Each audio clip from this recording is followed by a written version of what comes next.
Hello, everyone. Welcome to the Advanced Team. I'm Lance Dutson. Let's meet our panel this week. We've got Ben Gilman, Ben Grant, Lizzy Reinholt, Steve Robinson. Thanks for being here, guys. We have a partially disabled panel today. Both two of the members of the Advanced Team this week hit trees in sledding or skiing accidents. So I hope you guys are going to be able to conduct yourselves well here today with your afflictions. We're going to start off. What's that, Lizzie? I said I'll try. Right. Steve, let's see that hand. All right, all right. So the big story that we're leading with today is, I guess, an audit or a series of audits that Department of Health and Human Services did on Portland's homeless shelter and, I guess, general assistance program. Steve, can you explain a little bit what's going on here? I read in a story that there was the most frequent resident of one of Portland's homeless shelters failed to let everybody know that he had $90,000 in cash in his bank account. Yeah. So obviously, this is the next storyline in the battle over reforming Maine's general assistance programs. This audit, I believe, was obtained through a Freedom of Information Act request by, I think it was Channel 6. But what the audit showed is that some of the individuals who are frequenting the homeless shelters in Portland have, you might call them the 1% of Maine. There's one individual who has more than $100,000 in their bank account, and I think that this it definitely conflicts with the notion of the people, the image of the people who you would think would be utilizing these services. Anyone who has lived in Portland or who has driven past Preble Street in the morning, as I have, knows that there's a very large persistent homeless problem in the town, the city. The way that Portland has sought to deal with this is just to ban them from the medians. It's almost like Mayor Brennan has this idea that if you don't see the homeless people out there begging for money, then it's not a problem. And the other solution has been to offer more expansive services, but neither of those are working. I think this report definitely puts him on the hot seat, and I've heard from sources that Mayor Brennan have called Governor LePage personally and asked him to call off the dogs being Mary Mayhew and HHS, which are placing him under the searing hot light of some financial scrutiny. So, Steve, is this one situation on its own, or is this part of the governor's push to make the case for the changes in revenue sharing and so forth that are contained in the budget? Well, the narrative is, Lance, that the financial assistance programs, welfare programs, broadly speaking, are overly generous. And so to that extent, I think this does fit the narrative, and it certainly supports his case for broader welfare reform. But I think Portland is an outlier in the general assistance discussion. They spend far more than Lewiston, Auburn, and Bangor. I mean, they're a larger city, but they're still spending even more when you account for population differences. So I think that in winning the battle over general assistance funding, and even to a certain extent revenue sharing, Portland is certainly something that he needs to take on, and right now I think he's winning that discussion. So, Ben Grant, what do you think about that? I mean, isn't part of the reason that that Portland is so out of whack with its general assistance and welfare spending, isn't part of that reason because people go to Portland who are in need of those services? I mean, isn't it a little unfair to compare Portland to other municipalities? Well, yeah, of course it's unfair to compare municipalities. Portland's the biggest service center in the state, and a lot of folks who find themselves in that type of difficulty find their way to Portland. You know, I think this story supports LePage's narrative only if we ignore most of the facts involved in the actual story. I mean, it says right there in the audit that Portland isn't paying per bed, so it's not like someone with a lot of money is coming into the shelter and they're charging the state for that bed. They bill the state, you know, for the whole facility cost. So it's kind of irrelevant whether a couple of people are coming in and have more assets than you might expect someone to go in there and have. I think you have to ask the question, what's Portland supposed to do? I mean, last night it was what, minus 10 degrees, minus 20 degrees, something like that in the city. Are we supposed to expect them to just boot people out onto the street if they come in with some sort of need? You know, maybe it's even the mayor cited, maybe it's a substance abuse problem or something like that. I mean, I think number one, it's not costing the state more. Number two, I think we have to have a little bit of compassion and admit a little bit of humanity here and letting people come in out of the cold when it's cold at night, and we figure out after the fact whether they have the assets or not.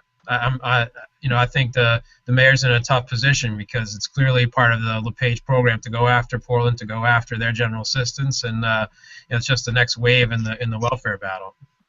Ben Gilman, from the political standpoint, I mean, isn't this smart politics by LePage? I mean, he's trying to make the case broadly that municipal government spending is out of control, taking the biggest municipality and telling his anecdotal stories about poor spending or budgeting or whatever. I mean, isn't that a very smart thing for the governor to be doing right now?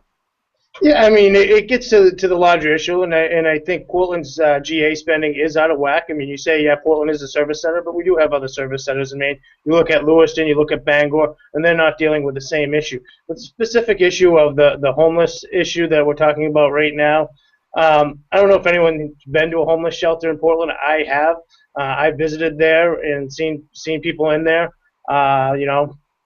people I know that have been in there. No, it's not the Holiday Inn. People aren't just seeking out to go to the homeless shelter. I think in Portland, we have to, if someone has a lot of assets and money, it's probably mental health issues going on there, and I think we have to keep that, in mind when dealing with it. We do have a welfare issue here in Maine. We need to tackle it. We need to take it head on. I think there's some specific issues in Portland, but let's not dismiss the fact that there probably are bigger issues at stake if someone's staying at a homeless shelter. Probably mental health issues is a big part of it, driving it. Lizzie, it would go beyond this issue specifically. Isn't part of the political calculus here that people in the rest of Maine just generally don't like or don't have sympathy for Portland? I mean, Republicans will never win office in the city of Portland, and by marginalizing them or making them kind of the boogeyman in the budget discussion, I mean, isn't that the smart way to deal with issues across the state of Maine?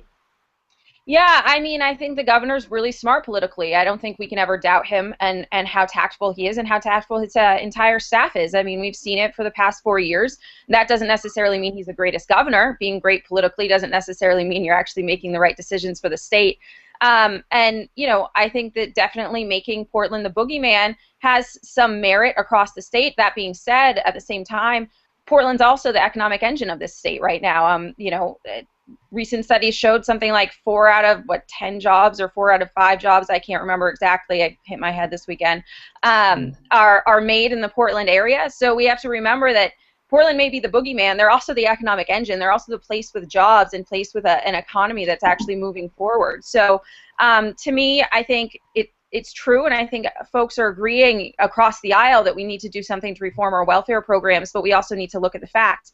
And I'm eager to dig deeper into the numbers that Mary Mayhew and the DHHS rolled out and these audits, because we also have to remember that they also have a pattern of releasing reports and releasing studies where the numbers don't add up or only releasing partial information. I think we all remember when the governor released tons of information about people using their EBT cards at smoke shops and liquor stores, and it turned out to be 0.02% of the overall budget. That's That's false. Still a problem, That's but false. I think that's wrong. That talking point is wrong. That's absolutely wrong. Sorry, I'm just saying that we knew that talking point was dead during the Mayhew campaign, and it didn't serve him very well. And I don't think it's useful to repeat information that's inaccurate when you're trying to critique the use of inaccurate information. That's all. Just you can continue. Okay, well, hold on here. Let me introduce a different thing to this discussion. And I think kind of behind the scenes, everybody knows this is going on. We have a different element that's happening in DHHS beyond the budget, too, and that is the Mary Mayhew for Governor campaign. She moved staff over there. Their political operatives working there. There's very talented people in the communication shop over there. Steve, what is the deal with I mean, I personally think if I wanted to get somebody to be in a position to run for governor, the last place on earth that I would put them would be the Department of Health and Human Services. But she has become very, very visible. Whatever's going on behind the scenes, it seems that Governor LePage is kind of tacitly okay with the idea of her promoting herself at the head of this. Are these battles with the welfare system? I mean, is she crazy to think that she's going to end up being the hero at the end of the day and in a position to actually run for governor? Well, I think that she has elevated to a higher profile than HHS commissioners that we've seen in other states and perhaps in Maine history. I don't think that she went into the HHS job thinking, wow, this is going to be a really great launching pad for my political career. I think that when she got a taste of working in state government and had some success stories to tell from HHS, I think that the people around her suggested that she might be, she might have find a place for her higher political aspirations. I do think that there's a narrative here of her trying to build a legacy, so to speak, at the Department of Health and Human Services that will launch into a gubernatorial campaign. But I tell you, if she's going to do it on welfare reform, it seems odd, because after 8 years at HHS, wouldn't all the problems with the welfare system theoretically be fixed, and there would be nothing for her to run a campaign on? Yeah, I don't know if that's going to happen. But Ben Grant, what do you think about Mary Mayhew's further political ambitions? And I guess specifically, my question is, doesn't that cause a problem in this discussion when someone? I mean, I think we used to talk about it in the Treasury when Bruce Poliquin was there, that he was frequently criticized for leveraging the office for political gain. Doesn't that dynamic threaten to kind of derail this welfare reform discussion at some point? I mean, I suppose at some point it could undermine what she's trying to do. I think she's probably looking at the LePage playbook. I mean, he's basically a one-issue guy anyway, and he's done it very successfully. So she's probably going to use the welfare system as a whipping boy for the next 4 years, and try to use that to propel her into a higher profile using the same issues that LePages used. It doesn't surprise me that the light went off in her head or her advisor's heads to say, hey, this might be an avenue to higher office. I don't know. I think it might be pretty limited, coming after on the heels of LePage and his intense focus on this issue for what will be then 8 years. I don't know that it'll have that kind of staying power as a high level issue. And Steve's right. If they're successful in continuing to ramp down the costs, I mean, what will be there left to do? I'm not sure what will happen after 8 years. She certainly can't run against the status quo. Yeah, well, that's true, or reforming welfare. Well, let's also remember that she also has a history of mismanagement at DHHS. I mean, you want her to run state government. I mean, this isn't a situation where we have Medicaid money that's just disappeared. We have mismanagement in Riverview, where we had lawsuits that are being filed. We lost certification. It cost the state $20,000. CDC document shredding. There's another situation where she didn't step up. Done by an Angus King hired bureaucrat. And don't forget that she's controlled the growth in Medicaid costs, which is a Herculean achievement. It doesn't stop the fact that she hasn't done an adequate job really reforming DHHS and actually managing it properly when we continue to have instance after instance of lost funds, overspending, document shredding, scandal after scandal, not to mention the Alexander report. I mean, it's Maybe one she should instance create after an Inspector General. I think that's a great idea. I'm glad you're on board. Okay, so there's another shift ground from the HHS for a second here. There's another big issue that's coming up this week, I think on Wednesday, that I've heard a lot of people describing as Part 2, the Statoil Part 2, that the Public Utilities Commission has at least given the first level of approval toward a couple of wind projects that Governor LePage apparently is trying to, retroactively change the format of those bids. Lizzie, can you explain a little bit about what's going on with this? Right. Well, we passed an energy bill a while ago that made it so that different energy companies, we could, developers or people who are generating energy could enter into power purchase agreements with in the state. So that basically means long-term contracts to be able to be selling power at a certain rate. The state got a really good rate. These are two different wind power projects, Weaver Wind and Highland Wind. They're about 5 cents a kilowatt hour. Really good rate. PUC found that it would save the state and taxpayers or ratepayers about, possibly up to $69 million over the term of these contracts.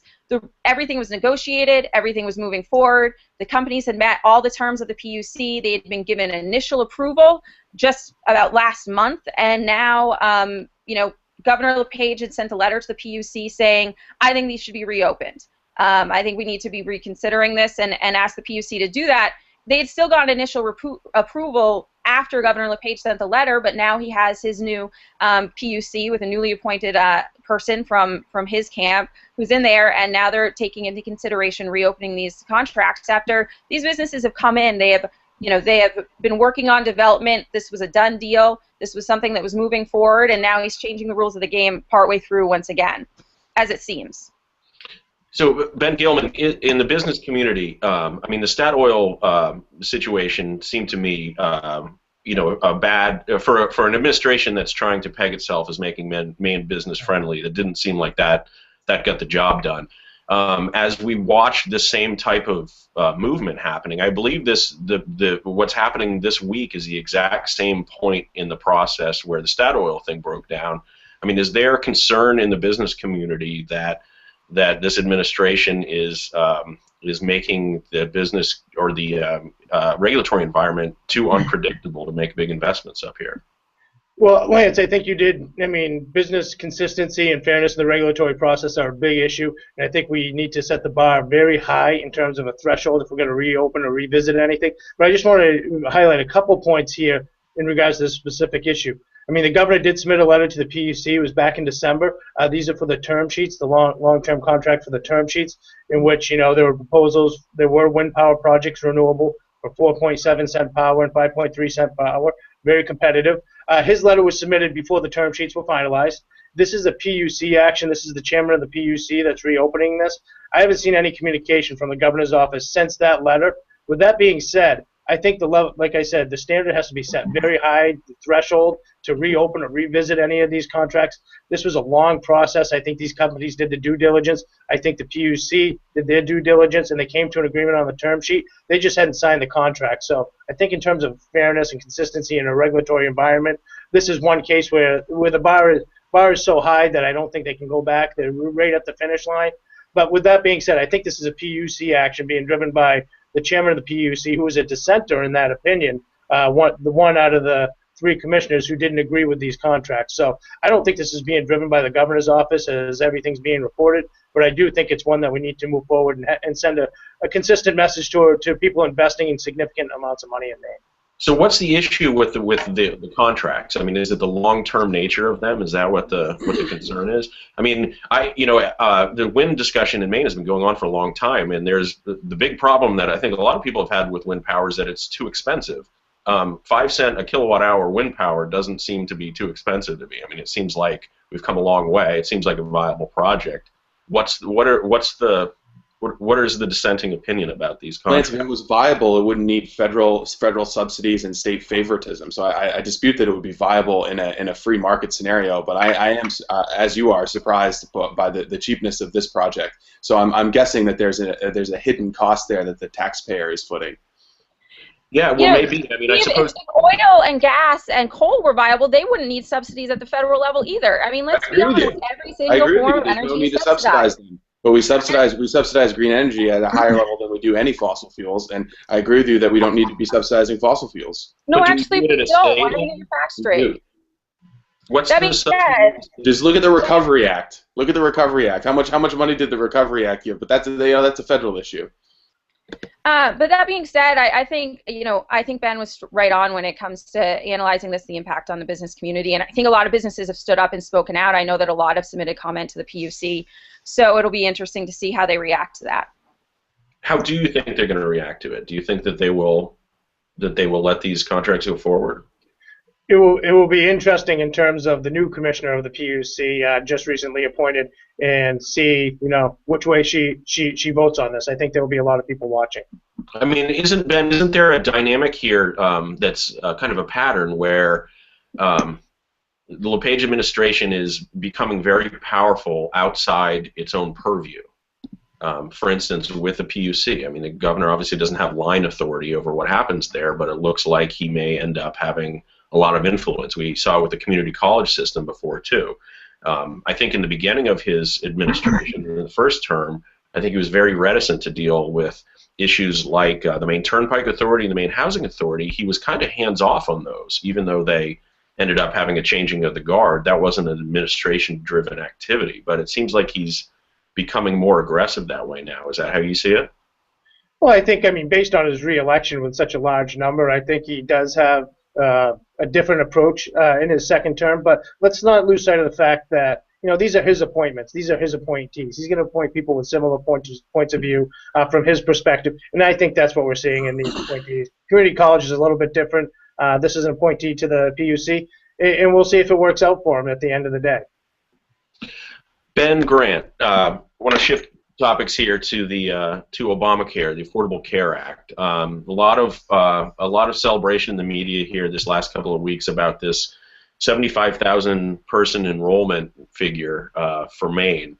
A lot of people, I think, a lot of liberals are celebrating the idea that that there's all these enrollments. Is getting more people in the exchanges really a victory here, or is it just a function of this is the law, this is where you buy insurance now, and so everybody's doing it? I mean, where's the victory for Democrats with high enrollment? For one, the victory is in the enormous amount of people, not just in Maine but across the country, who now have health insurance who didn't before the Affordable Care Act was passed. I mean, the numbers that I saw in the paper this weekend, that the number of uninsured in the country has fallen by almost 30%, and that doesn't include the last round of enrollees, and that's in the face of so many states refusing to expand Medicaid. But the other thing that the other reason I wanted to bring this up is there was an article that I just read, looking at on my phone here, that how it's causing barely a ripple in corporate America. It's basically, I think it was described as a nothing burger by someone in the article. It's not denting corporate profits at all. They're barely raising any stink about it anymore. So I think you have two things going on here. More people getting health insurance, it means more people staying healthy, and the business community basically yawning at the impact. I just don't see where this ends well for the Republicans if they continue to push it. Steve Robinson, is that the case? I mean, massive enrollments and not even a dent in corporate profits. Is this Obamacare finally vanity metric, Lance? I mean, this is like celebrating the fact that everyone has car insurance. You pass a law, you tell people you're going to fine them if they don't do something, then you turn around and celebrate when some of them do that thing you were trying to fine them into doing. I mean, we still got more than 20 million people across the country who don't have health insurance. This was billed as a way to insure everybody in the country. So it's failed by its own standards. It's failed in terms of every promise the president made to sell it. Health insurance rates are going up. We just saw that we're having to extend the open enrollment period because it turns out that when you have this massively centrally planned bureaucratic monstrosity, things don't turn out quite as they're planned. But I will tell you, on a personal note, I got a letter from my insurance company, and I am covered for pediatric dental. So I'm just really excited that I have pediatric dental coverage, and I'm pretty sure that I also have paternity coverage. So we're good there. I know one way. Sledding down hills? No, that's not covered. That's not covered. Surgery's not I've got one comparison. I've got one comparison for Steve and the folks on the right that will show what a success this is. You compare what the Affordable Care Act has done to what the Republican plan is, which is to do nothing. And I think by that measure, the Affordable Care Act is a wild success. There's millions and millions of people in the country now who have health insurance who didn't have it before.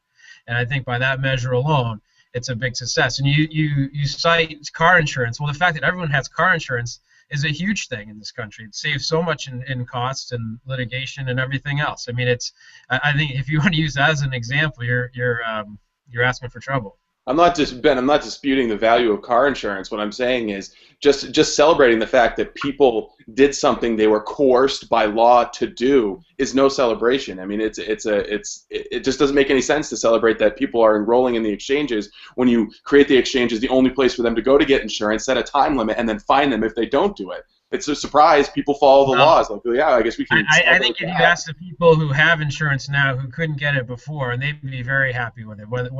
If you want to move the goalposts and talk about coercion, that's one thing. How about the cost of medical care? Have you done anything to address the underlying cost of care? No.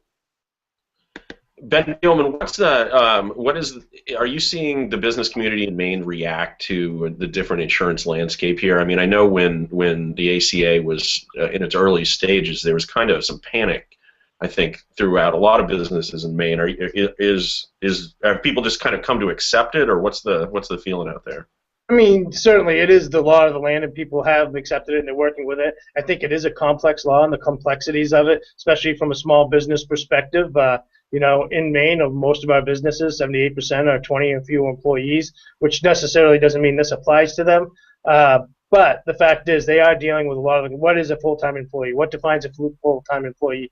And I think we mislighted the fact that most businesses in Maine The HR department is the small business owner that is dealing with this issue. So from that perspective, for them to understand this huge complex law, that is an issue. We hold the Maine Chamber of Commerce holds a forum every year to inform businesses of updates in the law.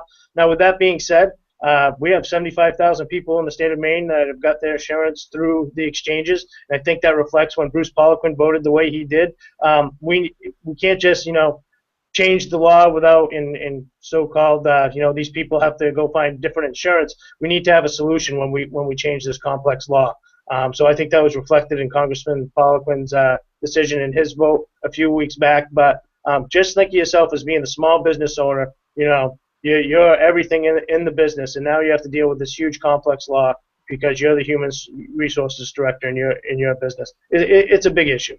And I think Ben Gilman hits on a good point there, which is that, we may not see a dent in corporate profits, but that's because these large corporations have huge HR departments. They have lots of lawyers. They can spend time figuring this out and be prepared for the implementation. But for small businesses, it doesn't work like that. So I think as in the case of many regulations and in minimum wage increases, large corporations are able to deal with it, but small businesses, it's a little bit tougher for them.